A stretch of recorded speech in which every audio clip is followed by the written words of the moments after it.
The topic I want to talk about is,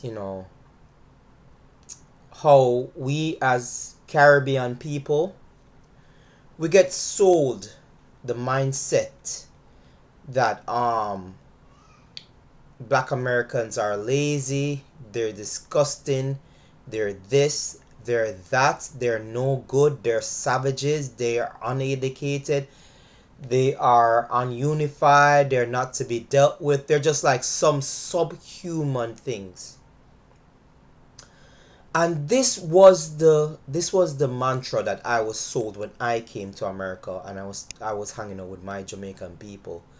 Jamaican people were saying that, white people want to deal with you as a Caribbean person more than they want to deal with, black Americans. And the truth of the matter is that it's actually true. And we always wondered if it's because we're Jamaicans and we're hardworking and stuff like that when we come up here and whatever it is. I honestly don't know what it is, but the truth of the matter is, I let me tell you some what I found out while living here for these past 10 years. White Americans, they don't like us as much as we think.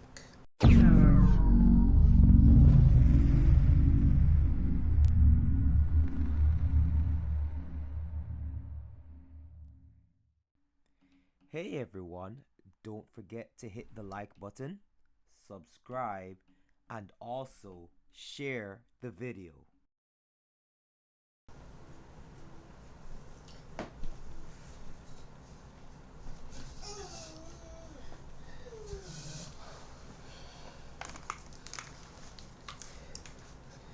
Everybody, good morning, good morning, good morning. It is the Christian Jamaican Coolie, and I'm back again with another video, another hot topic.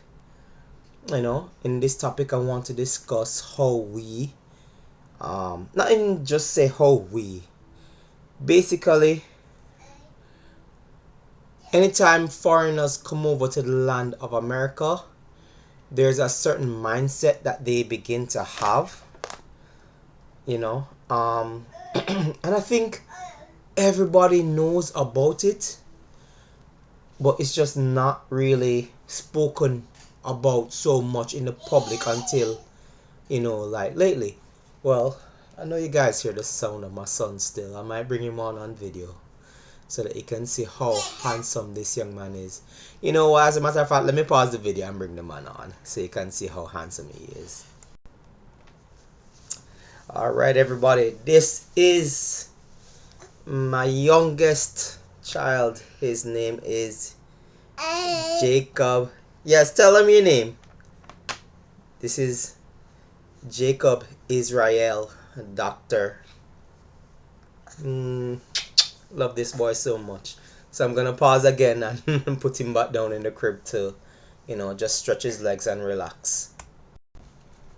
So yeah, back to the topic at hand. You guys already know, like, the video I made concerning how white Americans mistreat, and the ABUSE word, immigrants that come into America that are looking for a better life, and whatever it is. But there's something I really want to say, is that, let me tell you something.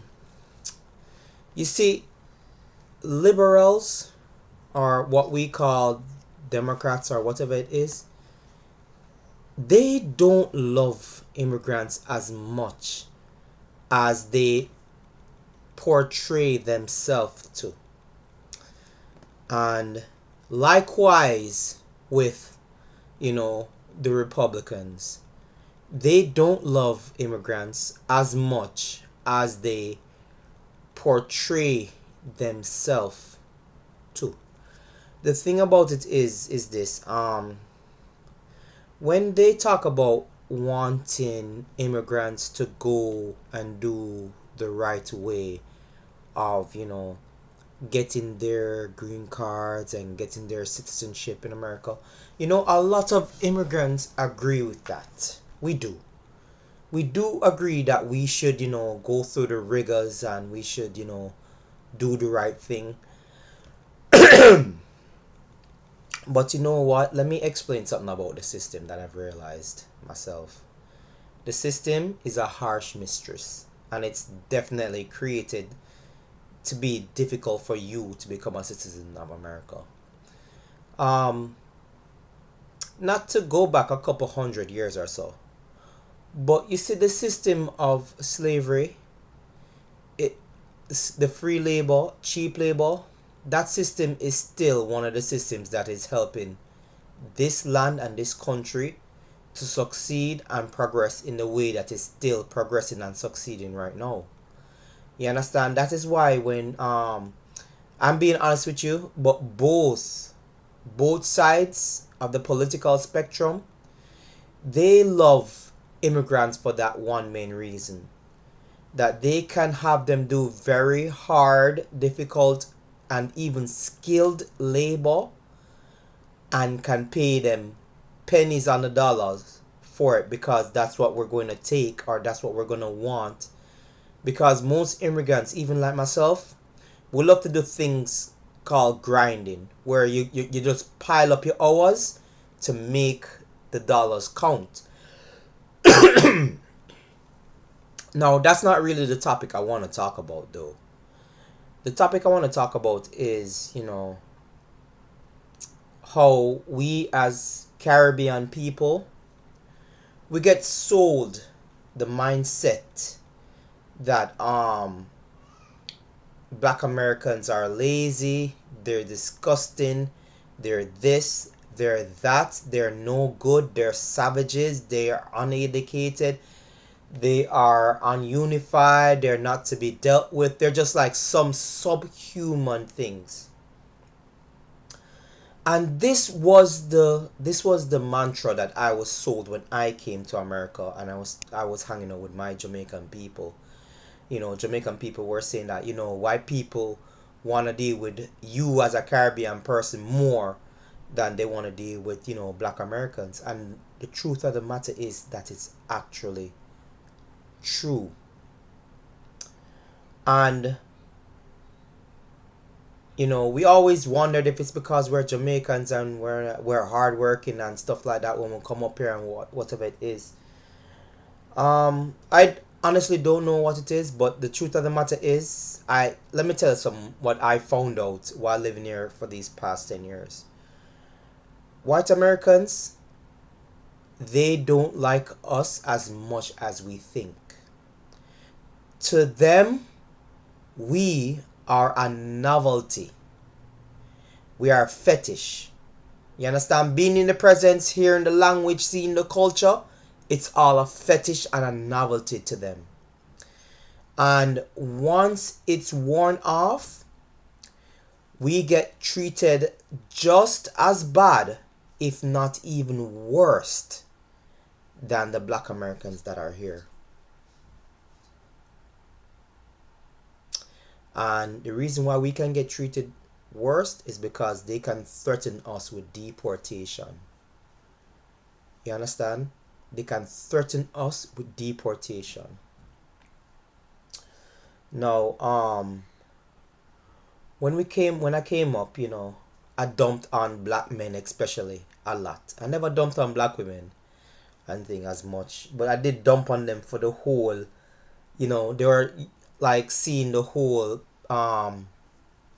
single mother situation. I was like, yo, this is ridiculous. This is disgusting. Stuff like that.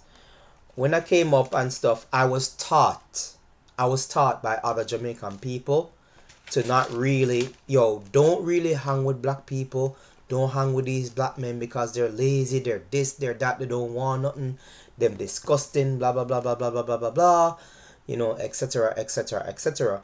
And for a time being, pieces of that story was true. Some of the black men that I was working with, I had to do all the work. I had to even though I had my own responsibilities on the job, I had to most times stop what I was doing and go and help them because they basically slacked off on their work or they didn't want to finish their work or And by the way, they were being paid more than me, even though I was doing more than them.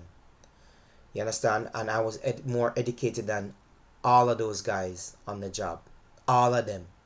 More educated than all of them. Doing the computer work, doing the physical labor, doing other stuff, doing this, doing that. And that's also another story for another time, too. Because, like I said before, my wife and I, we're tired of hiding. We're tired of the shame and the embarrassment that we feel about these things that have happened. Not, to me and to our entire family. We're just tired of it. And we're no longer hiding behind anything. We're not hiding anything anymore. We're just going to come up with it and, you know, say what you will. So, while in America, our people basically sometimes we hang together, but we know all people too. We know who are the riffraffs in our country and who are the what we call worthless man. You understand from our country and mama man and them thing there. If you're not sure of what those things are, just ask me or ask a Jamaican what those words mean, and we'll basically tell you. And basically, when I came across a lot of black men, they either didn't want to do the work, even though they were being paid $100 a day, from my boss, or them just like, they did it for a couple of days and they just like quit. And I'm like, how could these black men see an opportunity to earn like $100 a day and pass that up? I'm like, yo, the things that are said about these black people in America is true. You understand? And I was living that type of life too. I was hanging out with a lot of white people, Asian people, and stuff like that in America most of the time, dating white girls, going out with white girls, not black women.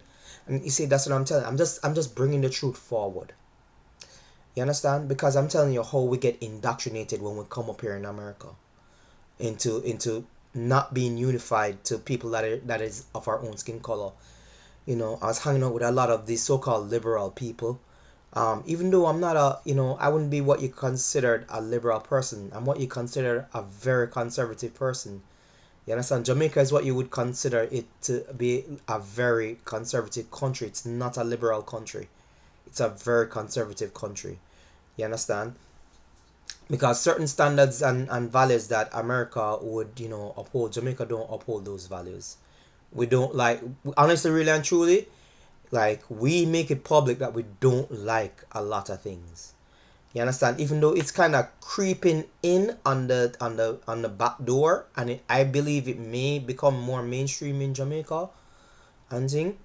But right now, for now, it's like something that we make publicly known that we don't like certain things. You understand? This whole thing of, oh, a boy is a girl and a girl is a boy if they want to be. Jamaicans don't do them type of things there. Maybe in like the elite part of society they do that, but mainstream Jamaicans, like main Jamaicans, middle class, lower class, upper middle class, we don't really deal with that type of foolishness. We don't really believe in that type of mindset. You understand? In any case, so after a while and thing of being around these people, I start to like realize like certain things subtle, whether it was liberal or whether it was like conservative people were saying to me that were very, very racist, very, very subtle. It would start with, you know,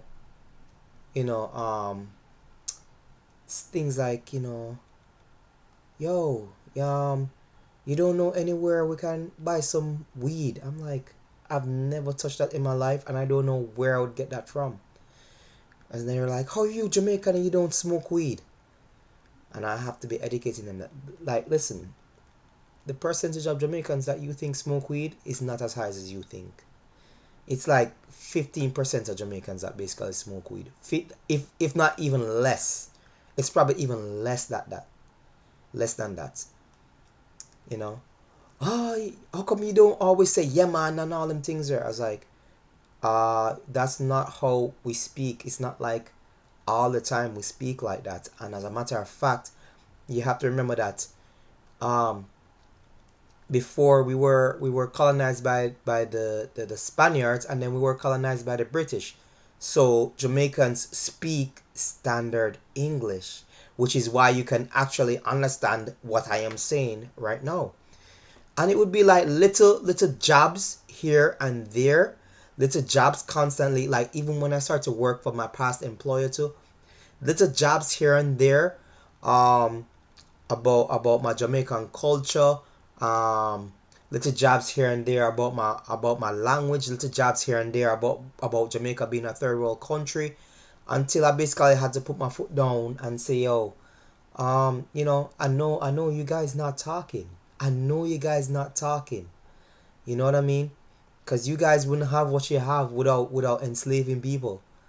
You understand? So, you know, especially too with my wife, who is considered a black African American. Um, Marrying her and then experiencing more of what I would consider to be systematic racism.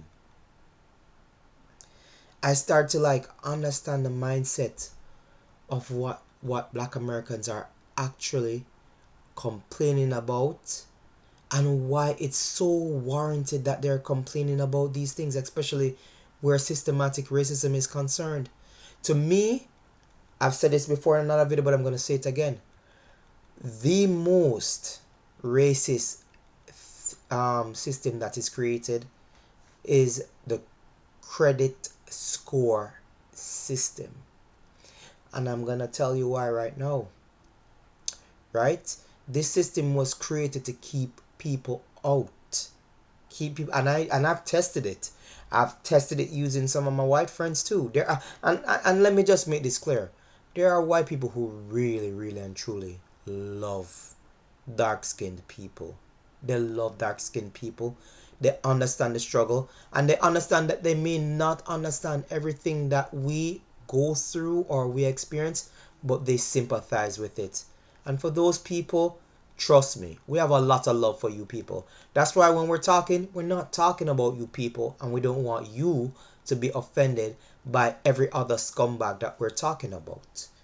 All right? So, just to make that disclaimer clear. Um, you know, when we went to get a loan for a home and stuff, and at that point in time, our credit score wasn't garbage, but it was like, I believe it was mostly 680 at the time, 680. And to get a FHA, it's around that you have to have it in order to get a FHA. And we're basically like, no matter how many people we approached, it's just like hoops upon hoops to dance through and jump through. And even when, because let me tell you something, at one point in time, we had 20 grand saved up in our bank account. Like I told you before, I know how to save money. You can ask my wife about it. I know how to put money away, even if it's a little bit, like $100 here, $100 there, $50 here, $20 there. I know how to put money away. You understand? And even with that and a good credit score, things that we believe would qualify us for a loan, there was still something said to deny us that loan to buy a home in the community that we currently live in. Now, like I said before, lots of hardships happen, and that bank account has really dwindled and stuff like that. But you know, the most racist system that I've ever seen is the credit score system.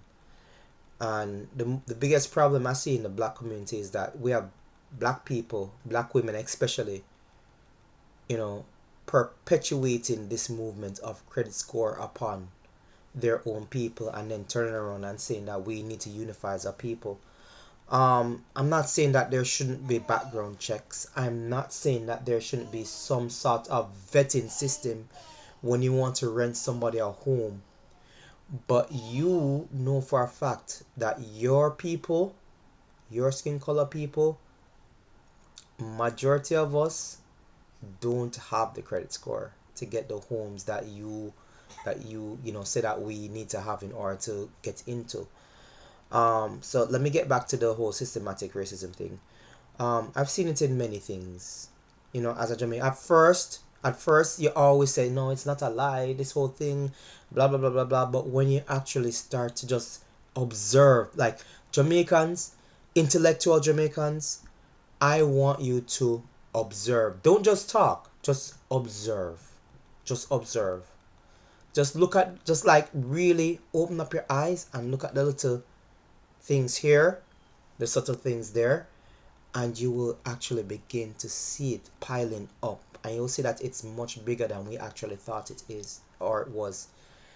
And that was my wake up call, you know, and I'm still getting a wake up call, basically. You know, and even though I, you know,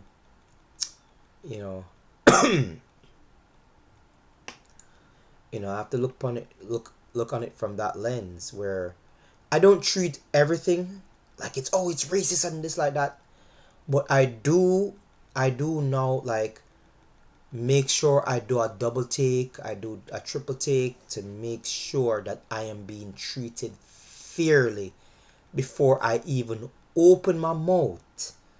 That's what I do.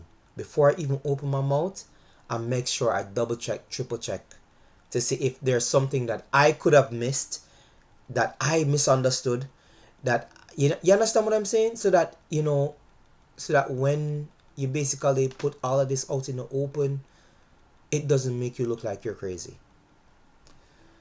So, you know, um, like I said before, there were many hoops that they made us jump through, and even when we jumped through all the hoops, we were still denied the loan for a home in a suburban community that we live in right now. And then when our friend who doesn't even have any money, white friend, like doesn't have any money, the guy is basically, practically homeless, doesn't have any money in his bank account, started to, approach them for a loan. And they basically just say, he asks, oh, do you need a credit check? No. And this is the man telling us, what they basically talk to him about. Oh, we don't need credit check. Do you need to know how much I have in my bank account? No, we just need to know you have a job. And you see, black people, this is the system that was created to keep you locked out of of progressing certain ways of getting loans to help yourself succeed, right? And you turn around and perpetuate that onto your own people, right? You turn around and do, oh, you need to have this amount of money, you need to have a background check, you need to have this, you need to have a credit score. Look, like I said before, background checks I agree with. Background checks I agree with. You do need to have a background check to make sure you're not giving it to some kind of predator or some kind of creep or some kind of, you know, felon who is still into that type of lifestyle, even though I believe everybody needs a chance, you know, right? But you perpetuate this system that you complain about every single day on your own people and expect us to grow.